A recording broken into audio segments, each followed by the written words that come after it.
Magic the Gathering is a collectible card game. It's strategic in nature. It's got a little bit of hidden information where you're hiding your cards from your opponent. You're playing your cards onto the battlefield, attacking and blocking with them, and trying to reduce your opponent to 0 life. People collect the cards like baseball cards, and then they play a strategy game with them that's kind of like a combination of poker and chess. Poker in that you play with the cards you draw, but chess in that each card's like a different piece. From the cards you collect, you get to customize your own deck and your own experience and make it your own. When your true foes reveal themselves, will you do everything in your power to conquer them? It has a fantasy flavor and feel to it. That can be something that's very important to you, all the way down to not that important to you at all. One of the things that makes Magic accessible to new players is that luck is absolutely going to be a factor. Unlike a game like chess, where you will always lose if you're worse, in Magic you sometimes win. And it's kind of like a little bit of a gateway, you know, like it helps you feel good while you're learning. Magic is the biggest now that it's ever been, by a lot. I think we guessed certainly upwards of 10 million people playing the game worldwide. 全てのデッキに勝てるようにするというのが一番でかいですね。 No matter which language you speak, the rules are the same everywhere. Your cards might be in English, his cards might be in Japanese, but you both can communicate very easily. When I was growing up, most people who were playing games weren't really seen as the cool kids. But now, there's professional gamers on TV. This is just so much more a part of the culture than it was 10, 15 years ago. All right, I'm going to play a 5th mana card, and then I'm going to attack with my Elder Beast. Can Kenny block his Elder Beast? Not with his Shapeshifter, it's already tapped. 4 damage to your Planeswalker. Oh! No! The game is just so polished and so well done. It might just be the best game ever made. Good morning, good afternoon, good evening, and good night. You are welcome to our live exclusive coverage of the final of Pro Tour Born of the Gods. Will it be the ice-cool Sean McLaren or 18-year-old Jacob Wilson? If he wins this match, Jacob will be the first champion younger than the game of Magic.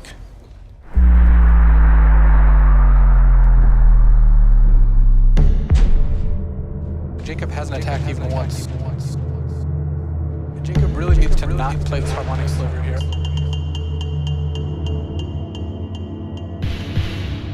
Sean McLaren, is it Staticaster? Kill your birds of paradise, and that is the end. Sean McLaren is your champion.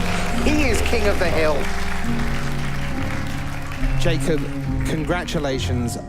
I can tell, of course, you're disappointed. Who wouldn't be? Right now, I feel a little physically ill, but I think tomorrow I can look back and be proud about this and hope to win the next one. Yep, we'll come back, win the next one. Ladies and gentlemen, your finalist, a great ambassador for the game, Jacob Wilson. Good job.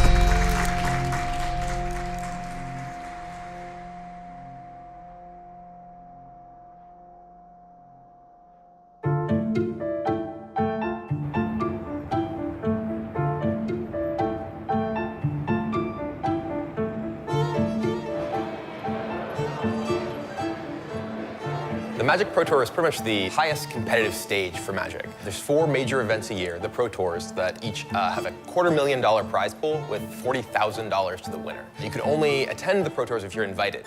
You have to win a qualifier tournament just to get invited to a tournament that invites you to the Pro Tour. Probably a couple thousand people show up over the course of the weekend. There's a live broadcast, so the Pro Tours are definitely the marquee events of Magic.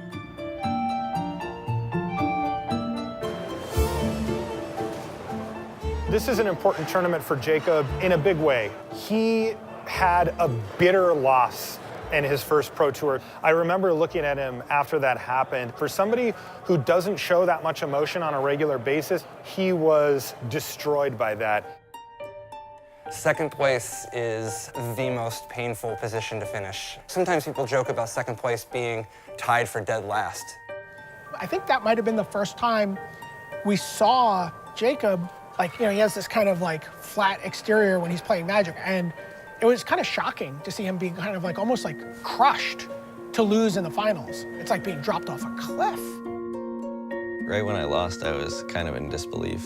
I had won 2 out of the first 3 games, and I felt advantaged, and I really just thought that it was a guarantee.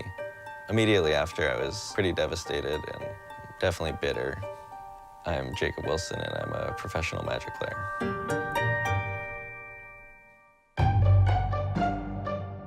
I was introduced to Magic when I was really young. And when I was 15, I just started playing in local tournaments like once a week. And when I got second place at the Pro Tour, I ended up going from like $100 in my bank account to $30,000. And like I was paying for school all by myself. At the beginning of this fall semester, I was qualified for the World Championships. It was a lot of work to do school and Magic at the same time. So I wanted to take the semester off and just prepare the whole time. Right now, one of my biggest goals is to win a Pro Tour, and if I were to accomplish that, it would be a huge achievement and definitely one of the biggest ones of my life. Tonight could definitely be a late night. I often am a little bit too excited to sleep right before a big tournament like this. Yeah, I think it's pretty important to get a good night's sleep. I think most people try to. A lot of people use like Adderall to focus and stuff like that. I got sleeping pills. Yeah.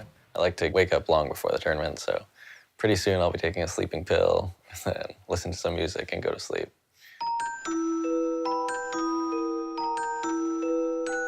The pro scene is divided from a lot of people's experience playing Magic. It can be so many different things to so many different people. For the average person who's playing, it's much more likely a way that they sort of blow off steam after work, or just get together with friends, or a way that they bond with their family members. Ma, worry about the food more. Yeah, the food almost done. So, Ma, what are we cooking today? This is a puttanesca sauce. We're gonna have a little penne, and then we'll have some stuffed chicken breast for prosciutto. Nice. When people get invited to the Farino house, they know they're gonna get two things: high-level vintage Magic and great pasta.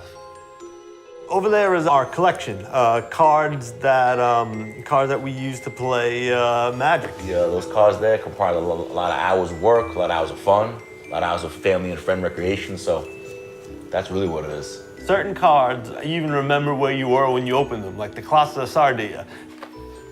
We always had a fantasy background, starting from my oldest brother, which read a lot of Tolkien's work.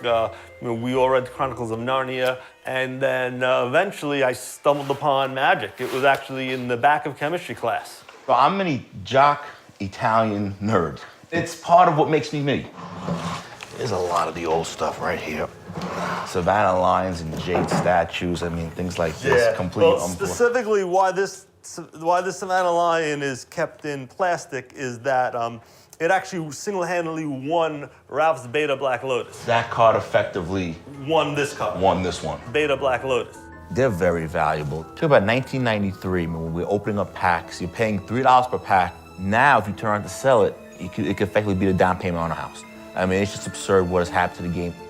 Another reason, that definitely loved the game and why we play vintage is the older artwork. Like Sarah Angel, this is a card I have around simply because I've always loved the artwork. This is the backbone of my deck. It's called Mishra's Workshop. To me, I very much gravitated towards the art. I always appreciated the fantasy art aspect.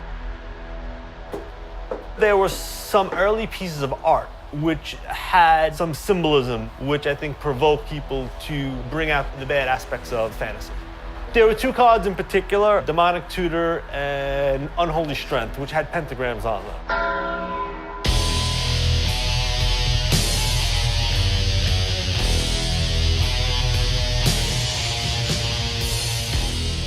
There was such a negative connotation to ritualistic activities or anything to do with sacrifices and burnt offerings, and all of these terms just started to surface.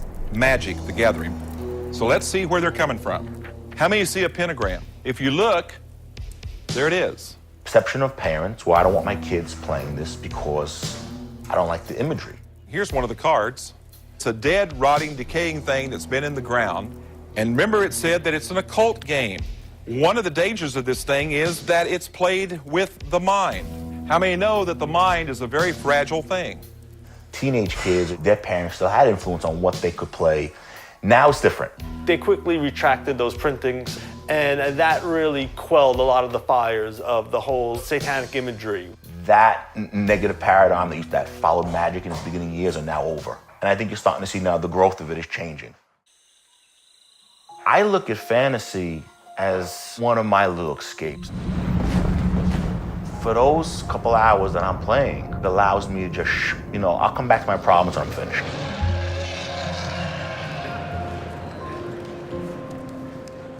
The Pro Tour player in particular, it's a grind. Those guys will sleep on someone's couch one Wednesday, wake up next Wednesday, they're elsewhere. I mean, it's a grind for those guys. I just wonder how much fun all of them are having. I'm sure there are people that find it rewarding, just not for me and not for our community. Yeah, absolutely.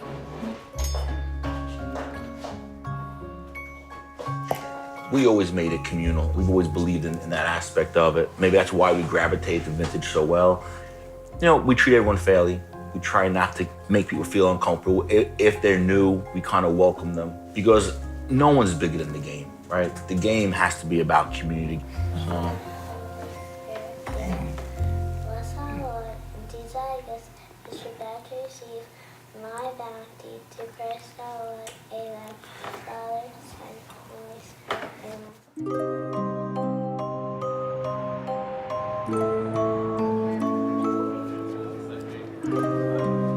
would like to welcome you to the Pro Tour Featuring Forge in DC.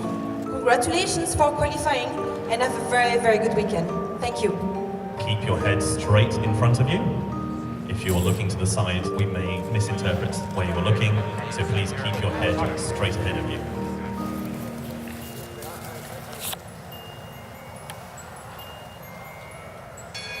Pick up the cards.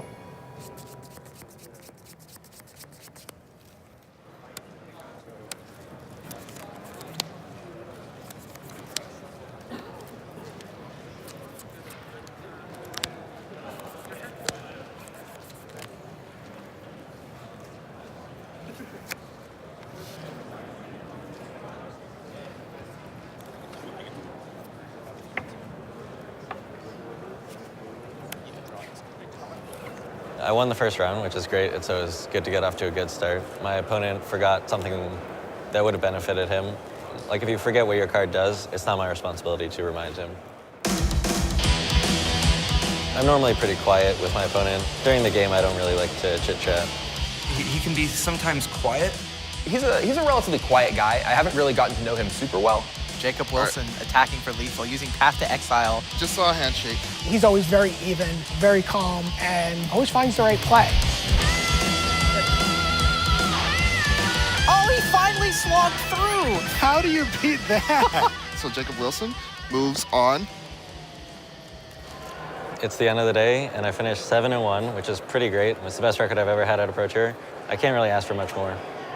Dude, you went 7-1 today. That's fucking insane. I know, it's great. Great work. Thanks. We're holding white bits of paper, and that means it's time for the end of day wrap. Jacob Wilson is ahead of the curve. You've already called it there. You're saying Jacob Wilson for the win. A terrific job by him and all these players here, on behalf of everyone at Wizards of the Coast, saying bye. All right, Mama. Bye. All right, I'll see you afterwards.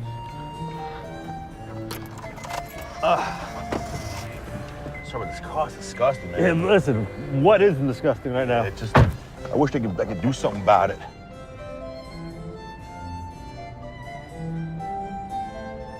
Vintage is a great game, not only because of the old nostalgic cards, the powerful cards, the dramatic plays. The true reason why it's great is the community. The people that make up the game are amazing. Everyone's friendly, everyone's accepting. You know, you walk into a room and you'll have 40 friends.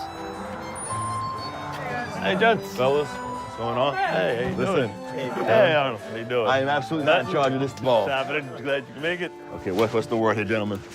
This is Vintage. Right now we're doing an 8-man tournament, just getting together with friends and playing cards. My core strategy is generally to stop what he wants to do slowly. Picture a boa constrictor slowly wrapping around somebody, and once he is in a perfect position, now he can squeeze the air out of him. But I have to, the boa has to get in position first. That's the best way I could explain what the deck wants to do. It's planning it out. It's how do you get there. It's stopping your opponent from doing what he wants to while slowly reeling him in.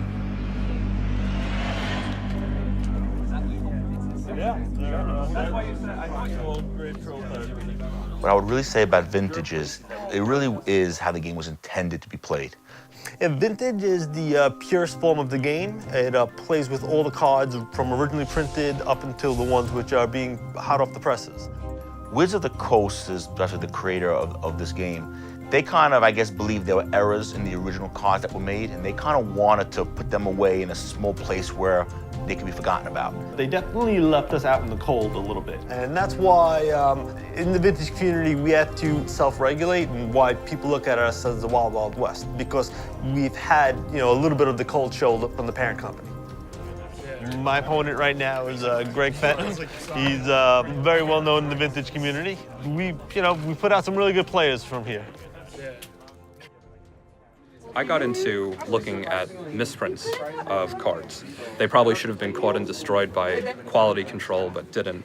For example, these two, there's actually no physical card here.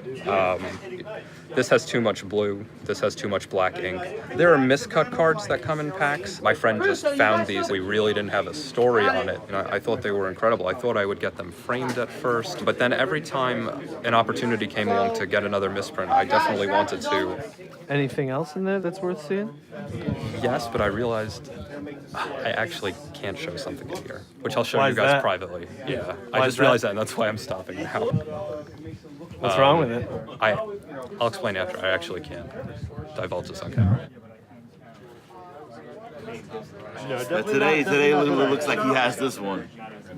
I'd say the Farinos are the godfathers, and a lot of people do regard them as the creators of these certain decks. Anytime you bring up these old decks, they're like, oh yeah, the Farinos built this, built that. If you're activating it, you're not having it. Yeah. We were talking earlier about Pro Tours, how all these kids are kind of young. Do you ever think that you would have tried to do that? I tell you what, there's a part of me, as being a natural competitor, I probably wouldn't have minded the small opportunity to have done it. It would have to have been at the appropriate age. Right now, we're trying to win a world championship in this format. That's the actual goal. But to answer the question, I would have given it a chance. Let me say this. Excuse me.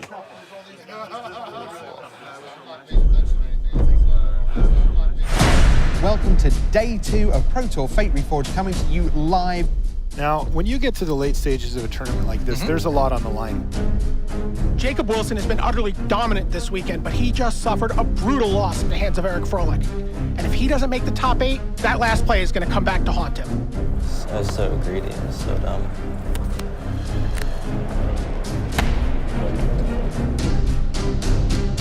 Here we are, it's the last round of the day. It all comes down to this. If Jacob Wilson wins, he advances to the final day. If he loses, he is done. Our first player, Seth Manfield. Standing in his way, Jacob Wilson. All right, here's Lava Spike to take Jacob Wilson down to 10. Down to 2 is Jacob. Jacob's turning the tables and going on the offensive here. He's got his guns blazing against Seth, and Seth has fallen to 6. This is just about as close as they get.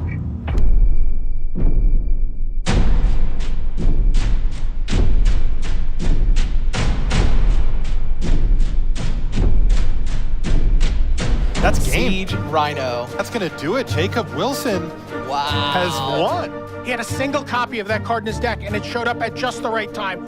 What are the odds? How do you feel as Seth Manfield right now? I want to throw up.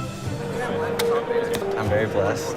I almost lost. I drew kitchen finks. I almost lost even with the late card. I didn't have the finks. I would have lost.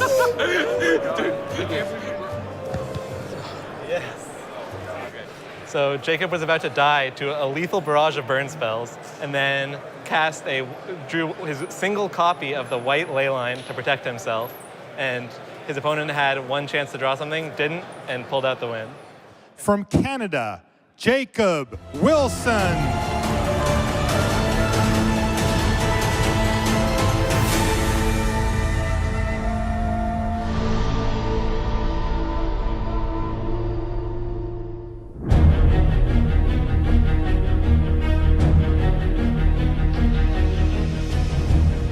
If I win the Pro Tour, that would be a defining moment of my life.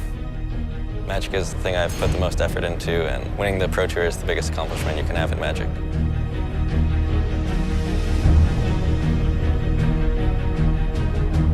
Hello and welcome to the last quarterfinal of Pro Tour Fate Reforged. We are going to start off with Jelger Wiegersma against Jacob Wilson, a 19-year-old returning to the top 8 of a modern Pro Tour. Made the finals last year.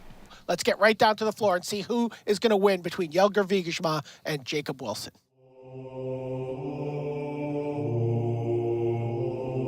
Jelger's hand has everything.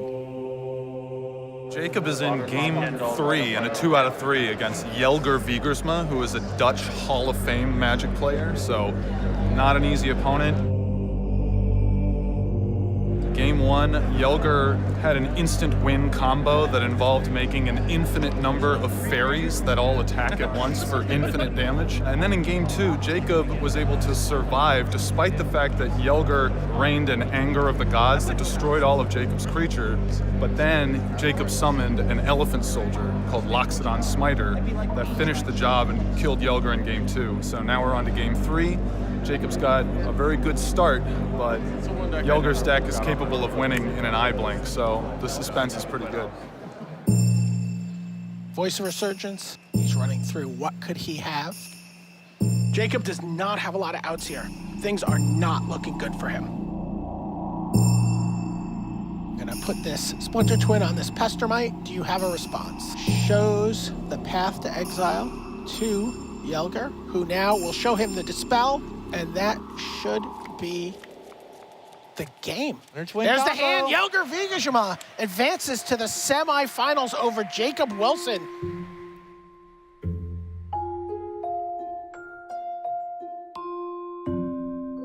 Another great performance from young Jacob Wilson, but it wasn't quite enough against the Dutch Hall of Famer. I know this has to be so disappointing for him.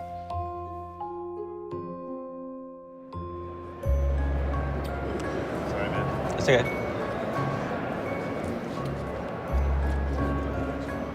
You're graded on how many top 8s you've achieved.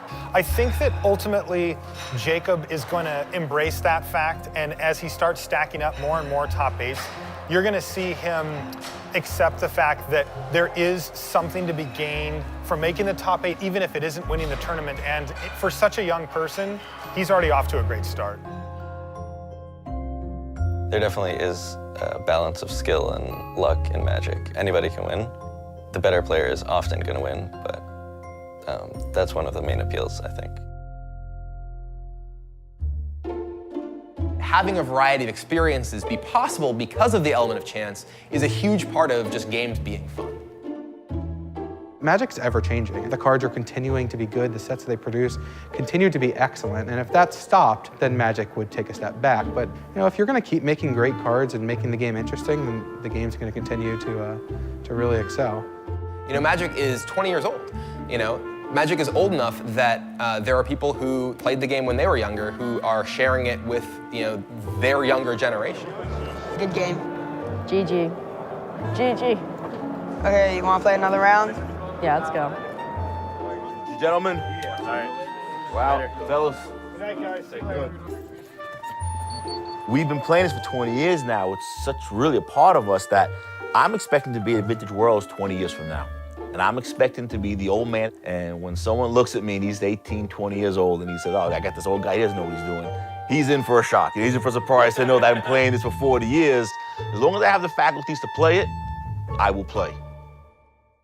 I'm definitely enjoying Magic right now, and I can see playing it for a while.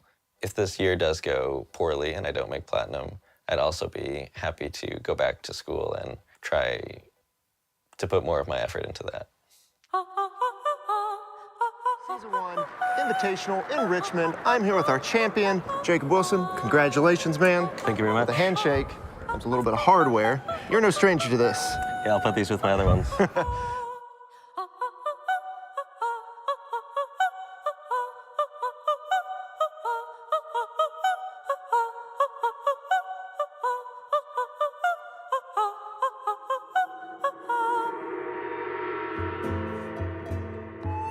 Okay, 7 cards, right? All right, 7 cards. It's really fun. Just started playing today, and I'm decent. You're decent. I'm a noob. We're both noobs.